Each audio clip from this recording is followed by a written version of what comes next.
할렐루야. 청년부 예배에 나오신 여러분을 주님의 이름으로 환영하고 축복합니다. 오늘부터 영상이 아닌 함께 모여 예배 드릴 수 있게 되었습니다. 우리 서로를 축복하기 원합니다. 샬롬. 한 번 더 인사할까요? 샬롬. 네, 반갑습니다. 하나님께서는 우리와 함께 하십니다. 비대면으로 예배를 드릴 때도, 이곳에 모여 예배를 드릴 때도 하나님께서는 우리와 언제나 함께 하십니다. 아멘이십니까? 다시 하나님의 성전에서 예배할 수 있게 허락하여 주신 하나님께 감사와 영광을 돌립니다. 할렐루야. 찬양받기 합당하신 주님을 이 시간 함께 찬양합시다. 우리 이 시간 함께 일어나서 주님의 찬양하길 간절히 소망합니다.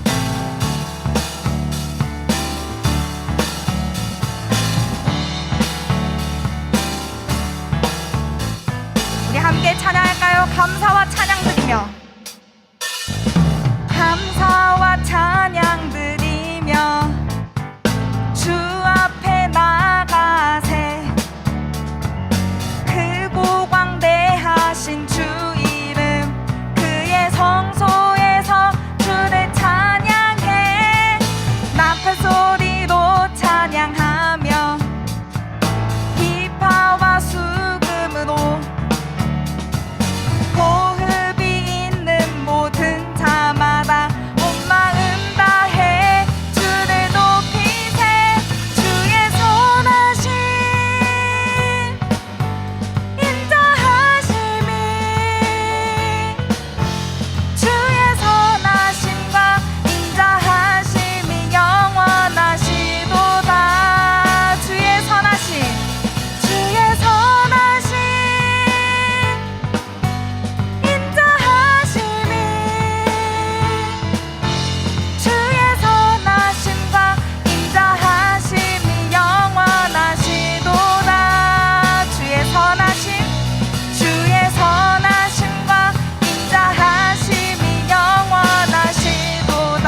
지으신 이가 하나님,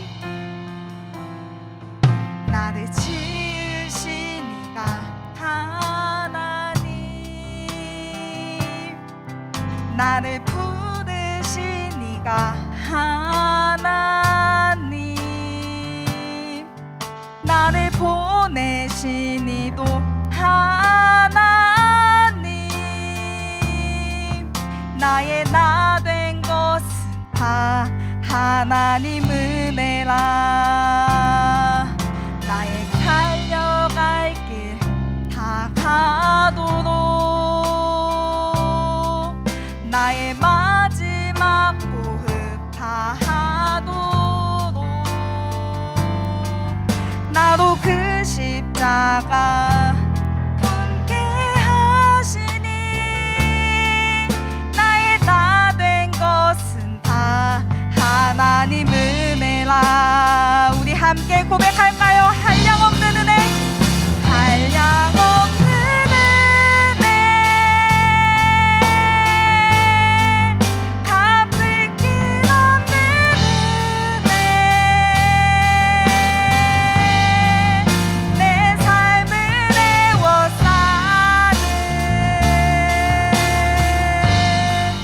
하나님의 은혜. 나 주저함 없이 그 땅을 밟고, 나를 붙드시는 하나님의 은혜, 한량없는 은혜, 한량없는 은혜, 갚을 길 없는 은혜, 내 삶을 애워싸는 하나님의 은혜. 나 주저함 없이 그 땅을 밟고, 나를 붙드시는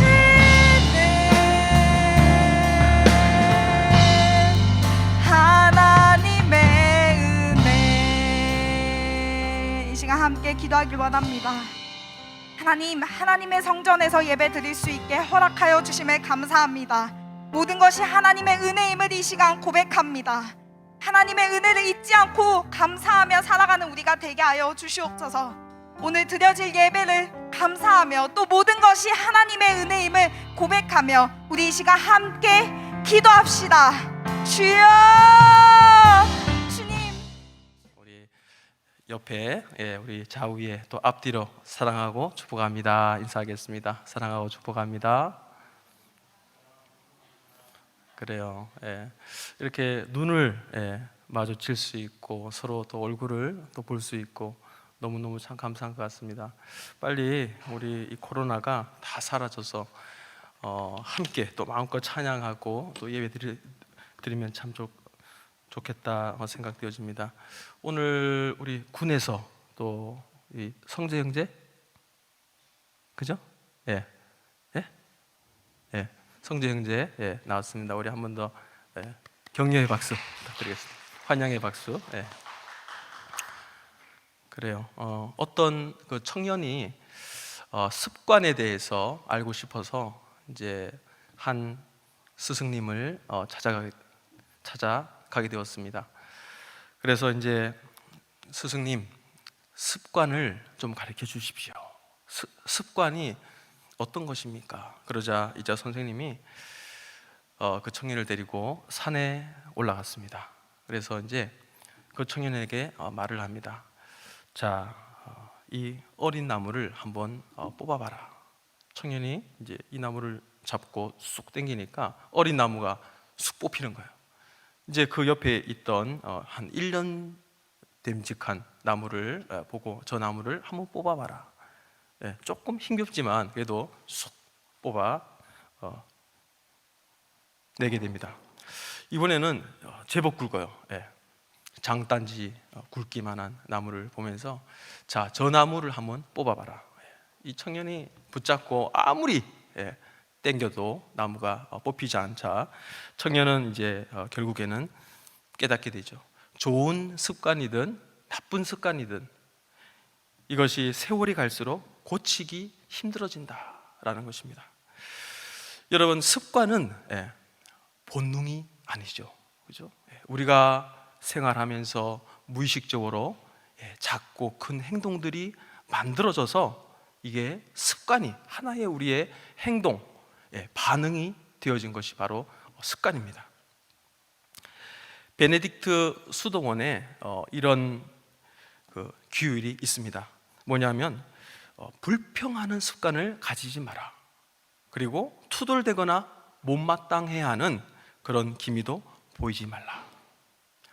여러분, 먼지가 어떻게 눈에 잘 안 보이죠, 그죠? 근데 시간이 갈수록 이 먼지가 쌓이게 되면 나중에는 산이 된다는 것입니다. 우리가 잘 생각하지 못하는데 빠지는 오류 그 두 가지가 있습니다. 뭐냐면 작은 일을 우리가 일상생활을 하면서 많이 하게 되죠, 그죠? 어떤 작은 행동들을 참 많이 합니다. 그것이 모여서 하루가 이제 만들어지는 거죠. 그런데 이 작은 행동, 습관, 뭐 일어서고 아침에 일어나고 식사하고, 그죠? 행동하는 이 모든 것들이 엄청난 결과를 가져온다는 것입니다. 이것이 쌓이게 되면 엄청난 결과가 되게 되는데 이것을 우리가 무시하며 살아간다는 거죠. 여러분, 피아노 하루아침에 될까요? 안 되죠. 어떤 분은 피아노가 너무 치고 싶어서 학원에 갔는데 며칠 못하고 포기를 했대요. 그래서 왜 포기를 했냐 그러니까 일주일 동안 도레 도레 도레 도 도레미 미레도 도레미 미레도 계속 그것만 일주일 내내 계속 시키더라고요. 그것을 해야, 그죠? 앞으로 나아갈 수가 있는데 이 아주 단순한 이 반복, 이것을 지겹다고 하지 못하게 되면 하지 못하게 되는 거죠.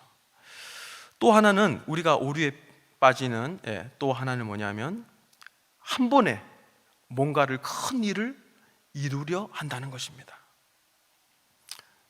영어 회화 한 번에 될까요? 잘 안 되죠, 그죠? 고1 때까지 영어를 열심히 하다가 이제 고2 때부터 영어를 포기했어요. 그래서 그 후로 영어를 잘 이제 못하다가 늦게 작년에 제가 영어 회화를 한번 해봐야 되겠다. 그래서 이제 한동대 그 어떤 학생이 자기가 이제 봉사 차원에서 영어 회화 수업을 한대요. 그래서 30분간 회당 30분에 5,000원 받고 영어 회화 이제 수업을 한답니다. 그래서 제가 이제 큰 마음 먹고 이제 시작을 했어요. 지금 5개월이 됐는데 화려해질 줄 알았는데 그대로입니다. 그대로입니다. 영어 회화 한 번에 절대 안 되죠. 독서, 여러분 두꺼운 책 어때요? 한 번에 읽으려면 절대 못합니다. 하루에 한 챕터씩 조금씩 하면 한 3, 4일이면 다 읽을 수 있습니다. 또 성경 통독 어때요? 하루 4장이면 1년 걸립니다. 하루 8장 성경 읽으면 6개월이면 돼요. 하지만 조금씩 매일 해야 된다는 겁니다. 우리가 잘 빠지는 오류, 작은 일을 반복할 때 이것이 엄청난 결과를 가져온다는 거죠. 그리고 또한 한 번에 우리가 뭔가를 이루려고 한다는 것, 우리가 이것을 조심해야 됩니다.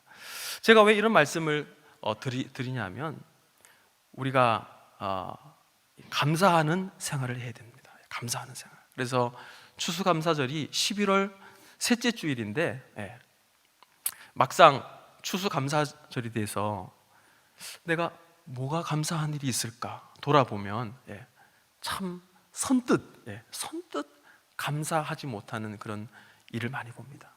이 우리가 작은 습관을 쌓을 때 그것이 하나의 우리의 행동이 된다 그랬죠, 그죠? 그래서 지금부터 우리가 감사 일기를 한번 적어보면 참 좋을 것 같아요. 노트든 아니면 핸드폰에서 이렇게 매일매일 기록을 하든지 해서 추수감사절 11월 셋째 주, 오늘부터 하면 28일간입니다. 그래서 이것은 제가 개인적으로 선물해 주고 싶어요. 그래서 감사 일기를 쓰신 분에게는 제가 개인적으로 선물을 하도록 하겠습니다. 그래서 이 감사 일기를 계속 쓰면 내 삶이 바뀌어요. 생각이 바뀝니다. 나에게 엄청난 축복을 내가 느낄 수 있게 되는 겁니다. 오늘 본문에 보면 감사한 일에 대해서 진정으로 감사한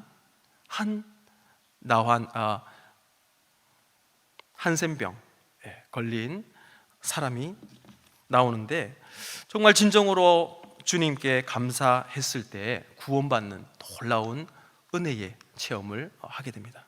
이런 놀라운 은혜의 체험을 우리 모든 청년들이 할 수 있기를 소망합니다. 본문에 이제 들어가서 11절 12절 같이 한번 읽어보도록 하겠습니다. 11절 12절 시작.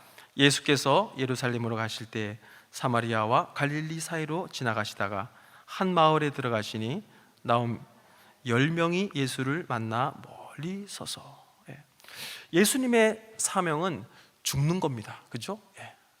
수많은 사람들을 위해서, 인류를 위해서 대속하는 것이 하나님께서 보내신 그 사명이죠. 그래서 예루살렘을 향해서 가셔야 했던 거죠. 거기 골고다 언덕이 있고 십자가가 있기 때문에. 그래서 예루살렘을 향해서 가시다가 사마리아와 갈릴리 사이에 이제 오시게 되었습니다. 그런데 10명의 나환자들이 서 있었습니다. 13절에 보니까 소리를 높여 이르되 예수 선생님이여 우리를 불쌍히 여기소서. 나환자, 한센병.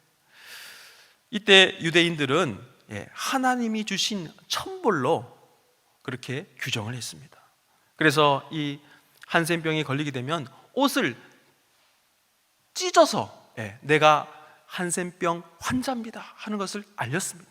옷을 찢고 그 다음에 머리를 풀어 헤쳐서 막 귀신처럼 이렇게 풀어 헤치고, 그리고 윗입술을 가리면서 나는 부정합니다, 나는 부정합니다, 이렇게 자기 자신이 한센병 환자임을 알렸습니다. 그리고 사랑하는 사람과 사랑하는 가족과 헤어져서 마을 밖에 살고 있었던 거죠. 그러니까 가족도 보고 싶고 사랑하는 사람도 보고 싶고 하루하루 막 신물이 흐르면서 귀가 떨어져 나가고 손톱도 떨어져 나가고 그들에게 기다리고 있는 것은 죽음밖에 없었던 거죠. 그런데 예수님을 만나면 자기 자신이 나을 거라고 하는 그런 확신을 가지고 있었던 것입니다. 그래서 예수님 우리를 긍휼히 여겨주시고 저희를 고쳐주시옵소서 그러면서 고함을 쳤던 겁니다. 14절 말씀 보니까 보시고 이르시되 제사장들에게 너희 몸을 보이라 하셨더니 그들이 가다가 깨끗함을 받은지라. 예수님은 치료해 주시는 분임을 믿으시기 바랍니다. 누가복음 19장 10절에 인자가 온 것은 잃어버린 자를 찾아 구원하려 함이니라.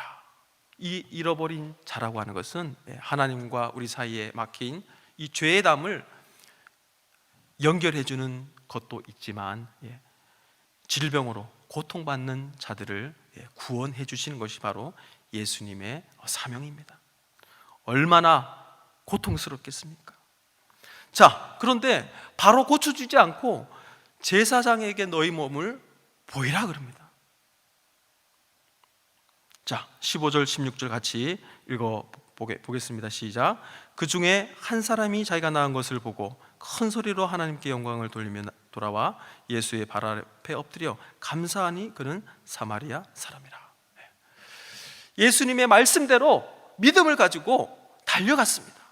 비록 내 몸이 지금 현재 낫지 않았지만 그래도 익히 예수님에 대한 소문을 듣고 예수님은 많은 병자들을 고쳐주셨음을 알고 또 믿음을 가지고 마을을 향해서 또 제사장을 향해서 달려갔던 것입니다. 그때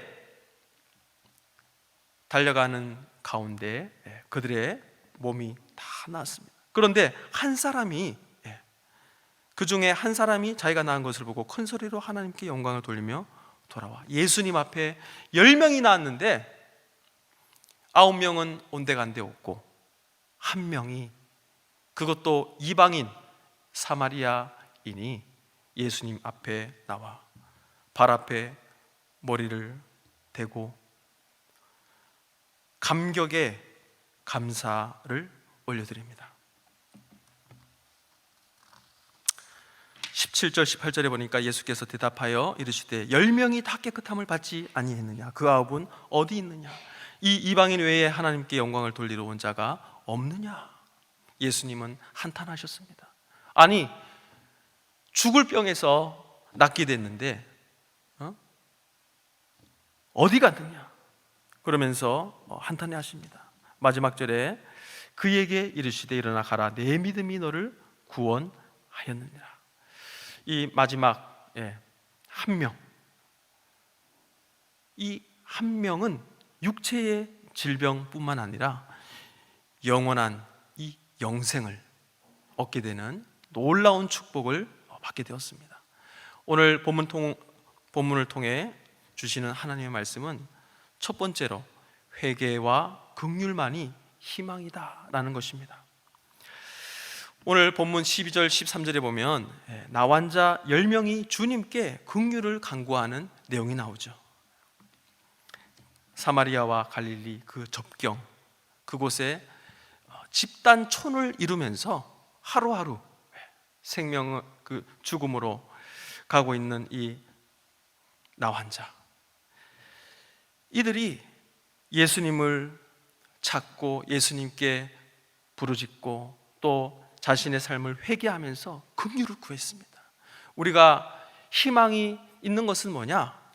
우리가 항상 예수님 앞에 긍휼을 구해야 된다는 것입니다. 우리가 예수님께 긍휼을 구할 때에 주님은 우리를 외면하시는 분이 아니시다라고 하는 거죠. 누가복음 5장 32절에 보니까 내가 의인을 부르러 온 것이 아니요 죄인을 불러 회개시키러 왔다. 어떠한 추악한 죄인이라고 해도, 어떠한 잘못을 저질렀다고 해도 예수님 앞에 우리가 나아가서 회개를 하고 또 긍휼을 구하면 우리 주님께서는 그 모든 것을 받아주시고 또 우리를 긍휼히 여겨주시고 또 회복시켜 주신다는 것입니다. 히브리서 4장 15절 16절에 보면 우리에게 있는 대제사장은 우리의 연약함을 동정하지 못하실 이가 아니요 우리와 똑같이 시험을 받으신 이로되 죄는 없으시니라. 그러므로 우리는 긍휼하심을 받고 때를 따라 돕는 은혜를 얻기 위해 은혜의 보좌 앞에 담대히 나갈 것이니라. 예수님은 우리보다 더한 고통과 또 아픔과 죽음을 맛보신 분입니다. 그래서 우리의 연약함, 우리의 아픔, 우리의 고통, 우리가 걱정하는 그 모든 것들을 아시고 위로해 주시고 또 다 들어주신다는 겁니다. 그래서 은혜의 보좌 앞에 담대히 나가라. 주저하지 말고, 혼자 고민하지 말고, 혼자 고통스러워하지 말고 주님 앞에 나의 모든 고민과 아픔과 걱정거리를 다 아뢰면 모든 것을 주관하시고 아시는 주님께서 그 모든 것을 받아 주신다는 거죠. 우리가 생활하다 보면 죄 가운데 빠질 수 있어요. 이때 사단 마귀들은 너 잘못했지, 이런 죄를 지었지, 그러면서 자꾸 위축되게 하고 교회에 나가지 못하게 하고 믿음이 떨어지게 하고 방해합니다. 이럴 때 우리는 담대하게 그 모든 부정적인 생각들을 훌훌 다 털어버리고 주님, 제가 이런 죄를 지었습니다, 이런 잘못을 지었습니다, 그러함에도 불구하고 예수님 앞에 나아갑니다. 우리는 연약하기 때문에 때로는 죄 가운데 빠질 수 있어요. 하지만 회개하며 긍휼을 구할 때 우리의 모든 연약하심을 아시는 주님께서 때를 따라 은혜를 베풀어 주신다는 거죠. 그래서 주님 앞에 담대하게 나가는 우리 모든 청년들 되어주시길 소망합니다. 두 번째는 믿음은 이 모험을 요구한다는 것입니다. 14절에 보면 10명의 나 환자들이 제사장에게 가서 몸을 보이라는 명령을 받습니다. 율법에 의하면 자기가 나은 것을 제사장에게 먼저 보이고 사회로 복귀되게 되어 있었습니다. 그런데 제사장에게 먼저 몸을 보인 것이 아니라 마을로 진입을 했어요. 그러면 어떻게 되겠습니까? 마을 사람들이 저 옷을 찢어진 걸 보고 머리가 풀어 헤쳐져 있는 것을 보면서 나 환자임을 발견한 즉시 돌로 쳐 죽여도 아무 말 못합니다. 그런 모험을 감수하고 그들은 순종하며 나갔던 것이죠. 믿음 생활에는 이 모험이 요구되는 겁니다. 우리가 지옥을 받습니까? 천국을 받습니까? 예수님의 부활을 받습니까? 우리는 단지 그 모든 사실들을 주님의 말씀과 약속을 믿으면서 우리가 신앙생활 하는 거잖아요. 믿을 수 있는 것을 믿고 또 눈에 보이는 것을 믿는 것은 불신자도 다 할 수 있는 거죠. 믿을 수 있는 것을 믿고 또 눈에 보이는 것을 믿는 것은 불신자가 할 수 있습니다. 하지만 우리의 이성과 경험으로 도저히 이해할 수 없는 그런 주님의 말씀과 언약을 믿는 것이 우리가 신앙생활 하는 것입니다. 성경에 보면 수많은 믿음의 선진들이 아브라함, 모세, 사도 바울 이런 믿음의 선진들이 눈에 보이지 않지만 하나님의 약속을 믿고 언약의 말씀을 붙들며 나아갔기 때문에 크게 쓰임받고 또 새 시대를 열어갈 수 있게 된 것이죠. 우리 여기 모인 우리 믿음의 청년들이 눈에 보이지 않고 손에 잡히는 게 없지만은 주님의 약속의 말씀을 믿고 담대하게 나아감으로 성경의 수많은 믿음의 선진처럼 하나님 앞에 크게 쓰임받는 우리 모든 청년들 되어지길 소망합니다. 세 번째는 주님의 은혜를 우리가 잊어서는 안 된다. 즉 우리는 주님 앞에 늘 감사해야 된다는 거죠. 마지막 절에 보면 주님은 돌아와 감사하는 이 사마리아인에게 일어나 가라, 내 믿음이 너를 구원했다 말씀하고 있습니다. 감사는 즉각해야 됩니다. 한번 따라해 볼까요? 감사는 즉각해야 한다. 이 10명의 한센병 환자들이 병이 났자 주님은 온데간데 없어요. 야, 내 병이 정말 나았구나. 내 병이 나았어. 너무 감격한 나머지 누가 제일 먼저 생각나겠습니까? 사랑하는 사람이 생각나겠죠. 가족이 생각납니다. 달려갑니다. 하지만 사마리아인은 사랑하는 사람이 있음에도 불구하고 주님을 먼저 찾았던 거죠. 감사는 즉각해야 합니다.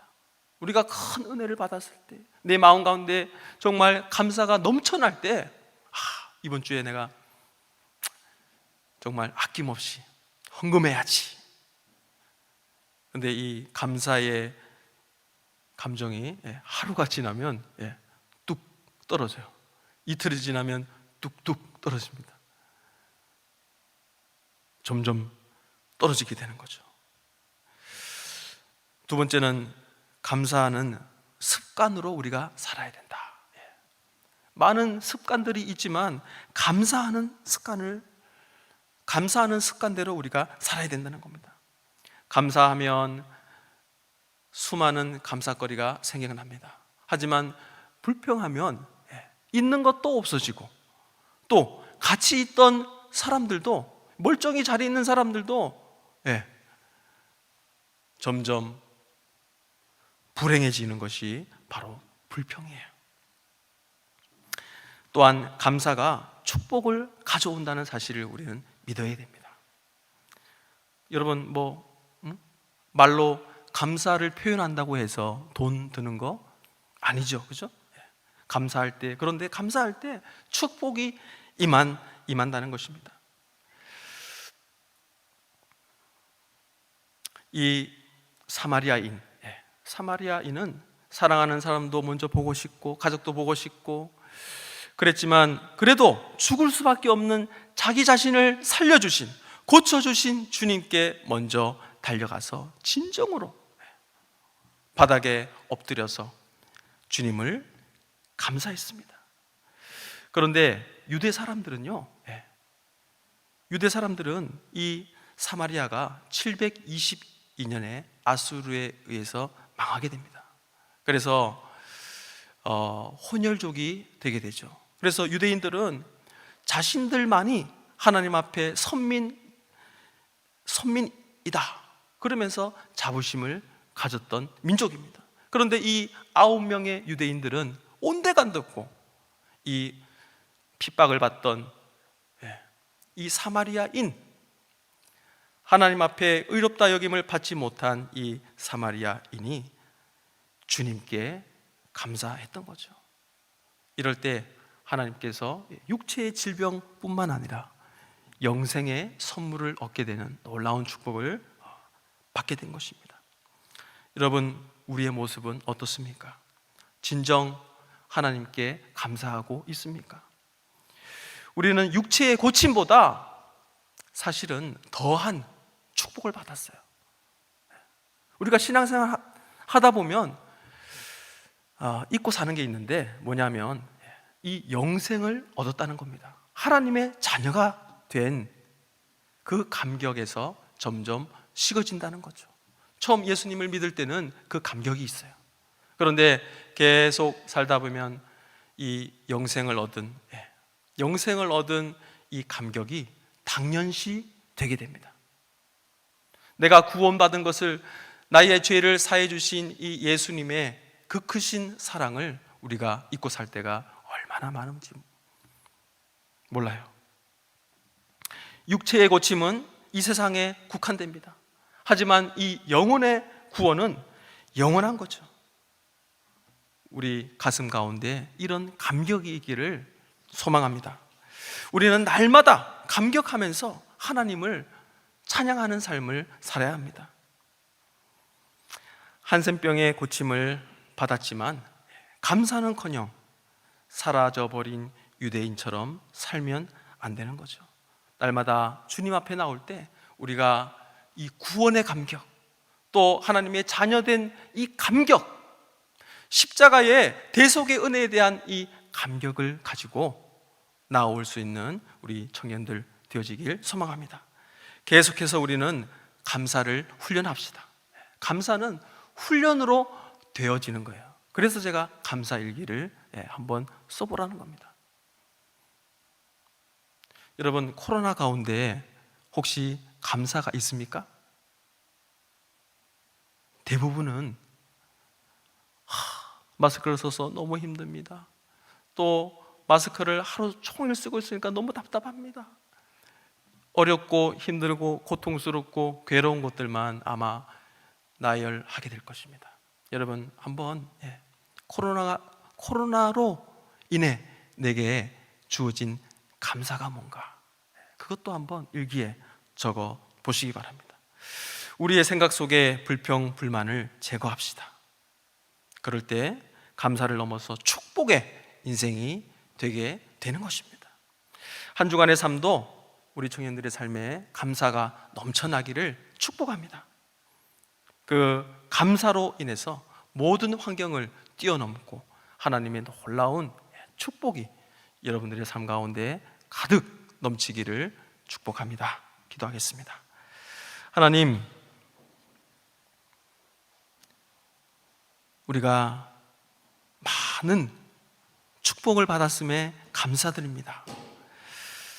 우리를 구원해 주시고 우리를 하나님의 자녀 삼아주시고 아바, 아버지라고 부를 수 있는 이 은혜를 주심을 감사합니다. 우리 삶의 감사를 훈련하고 우리 삶의 감사가 넘쳐나서 하나님께 영광 돌리는 우리 모든 청년들의 삶이 되어져서 날마다 감사로 승리하는 우리 청년들 삶이 되게 하여 주옵소서. 예수님의 이름으로 기도드리옵나이다. 아멘.